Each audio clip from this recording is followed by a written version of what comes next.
Candy floss or cotton candy is what would you call it? A sweet treat. A lot of us might have childhood memories of eating it. I have to say, I tried it as a kid.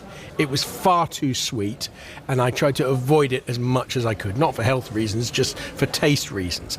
States in India now are looking into banning its sale. It's after the state of Tamil Nadu implemented a ban because lab tests confirmed the presence of a cancer-causing substance, rhodamine B, in samples sent for testing. This has sparked disappointment in children and worries amongst their parents. Let's hear firstly from a child in India with her thoughts on the ban. Hi, my name is Suhasinee and I am a 12-year-old. This is really sad that some of the Indian states are banning cotton candy. I really like them, although I realize that they may not be the best thing for our health. However, instead of banning, maybe the authorities can deal with the adulteration part. They should strongly regulate the process and ensure that no harmful ingredient is used. That way, we will be able to enjoy cotton candy without being worried about falling sick. And that was Suhasinee. Her father happens to be the BBC's correspondent in India, Sachin Gogoi. I spoke to him a little earlier. He told us how parents and kids have been dealing with the ban. It has been quite a divisive factor, I would say, between parents and children. I have a 12-year-old daughter myself, who is very fond of cotton candy, but we need to stop her every time we go out to all these places where cotton candy is found in abundance. The problem is that a lot of children have been falling sick because of this. And interesting aspect is that people were not aware of the seriousness of the problem, that, it could contain a cancer-causing agent.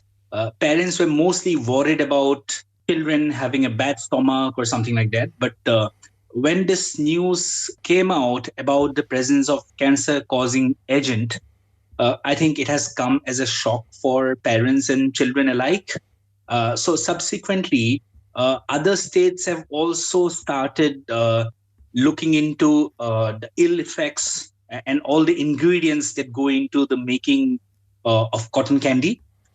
Now, interestingly, some of the factories which produce cotton candies, they are not so strongly regulated. Some even do not have the necessary licenses and the necessary approvals. Because of that, it becomes difficult to monitor what kind of ingredients they have been using. And obviously, because of that, the quality becomes an issue.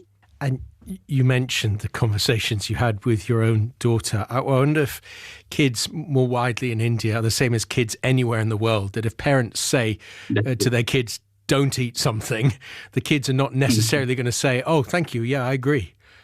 That's true. I mean, again, it depends on the kind of upbringing as well. There are some kids who probably are not monitored by parents as strongly. If they have 10 Indian rupee in their hands, they would probably just go out and buy whatever they find off the street. I had a conversation with my daughter. She's sad that it's been banned by many of these states. She feels it would have been ideal to make these things safer to eat than completely banning the product from the market. I tend to kind of agree with her, but at the same time, these findings are quite new. What kind of ingredients are there? What kind of ill effects are being seen in children because of this? These things become clearer. Then probably, we can think about stronger regulations or regulating the ingredients which are used in candy floss. Where you live, is candy floss a big deal? Do you when you go down the street, do you see vendors selling it everywhere? Yes, it's not difficult to find in any Indian town or city. Our thanks to Sachin Gogoi, and particular thanks to his daughter Suhasinee, who's given us the view of what the younger generation, the 12-year-olds, think about this.